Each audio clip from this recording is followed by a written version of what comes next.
For years, the Epstein Files were the stuff of legend, right?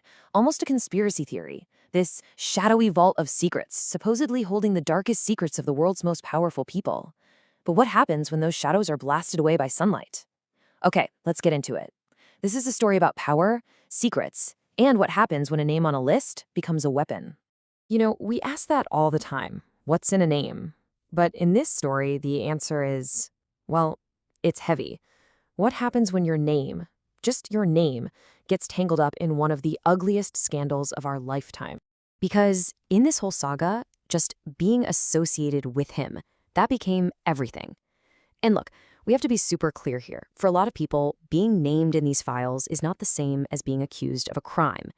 But you know how it works. In the court of public opinion, that distinction just vanished. The simple fact that a name was there was enough to completely torch careers and reputations, literally overnight. And the fallout was huge. It hit people everywhere, from big-shot financiers on Wall Street to respected professors in academia. But to really get the impact, we don't need to talk in hypotheticals. Let's just look at one perfect case study. Casey Wasserman, a huge player in Hollywood.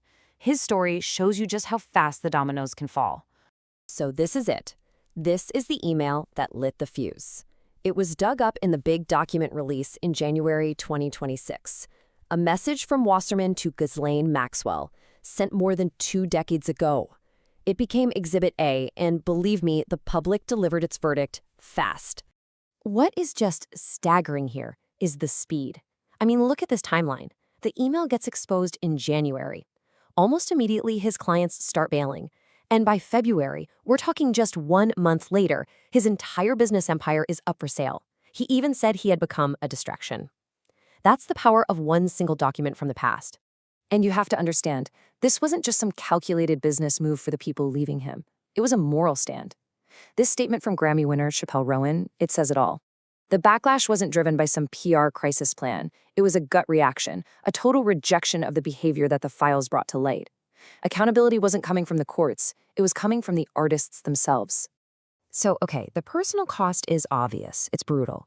But the bigger question is, how did these secrets, which were locked down for so long, ever even get out? Well, it wasn't easy. It took a massive political fight to basically pry them out of the hands of the federal government. First off, let's be real about what we mean by the Epstein Files. This isn't just one list. As you can see, we are talking about a gigantic collection. Millions of pages. It's got everything from flight logs and contact books to incredibly sensitive evidence from the criminal cases against him. It's a mountain of data. Now, the battle to get them released was a total political roller coaster. It all kicked off with a big campaign promise back in 2024 to make it all public. But then, fast forward to July 2025, and the administration's own Department of Justice comes out and says, actually, there's no client list to release. As you can imagine, that reversal triggered a huge public and political firestorm. And that firestorm fueled a really powerful movement in Congress. The public pressure was just immense. It led to something you almost never see anymore, a true bipartisan effort. You had Republican Thomas Massie and Democrat Ro Khanna teaming up, forcing a vote. And in November 2025, they got it done.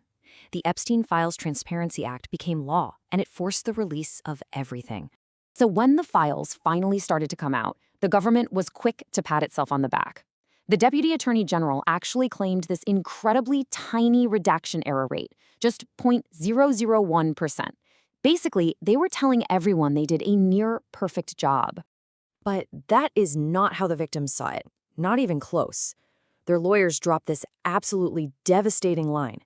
Because despite what the government was claiming, the release accidentally exposed victims' names, their addresses, even a driver's license. So a process that was supposed to bring justice to survivors ended up re-traumatizing them. And the explosion from this release wasn't just contained to DC or Hollywood. No way. The ripple effect was instant, it was personal, and it was completely global. The shockwaves hit everything from pop culture to international politics. And this is where you start to see this recurring theme in our culture right now. Just look at the parallel here. Epstein's Black Book, it wasn't a client list. It was a list of contacts, of associations. Sound familiar? It's just like how being on the guest list for Diddy's infamous white parties has now led to this insane level of public scrutiny. In both situations, the list itself became the evidence. You've even got celebrities like Ashton Kutcher publicly talking about how strange and unsettling those events were in hindsight. I mean, this quote really captures that vibe, right? Looking back on something that just felt like a wild party at the time, but now it feels so much darker. But the fallout went way beyond entertainment. The political consequences were just as real, and in many cases, way more concrete. I mean, just look at this table. Top officials across Europe faced immediate consequences. In the UK, Peter Mandelson resigned from two of the most powerful bodies in the country. In Norway, a former prime minister was actually charged with corruption. The national security advisor of Slovakia stepped down. These weren't just random names in a book. These were connections Epstein cultivated to build his power and legitimacy around the world. The reach was truly global. So what does this all add up to? When you take a step back, you see careers destroyed, secrets dragged into the light by pure political will, and this massive global reckoning. This whole thing really just boils down to a huge clash between power, the secrets it desperately tries to keep, and our modern world's relentless demand for transparency. So what's the bottom line here? We've learned that just having your name on a list can be a career ender.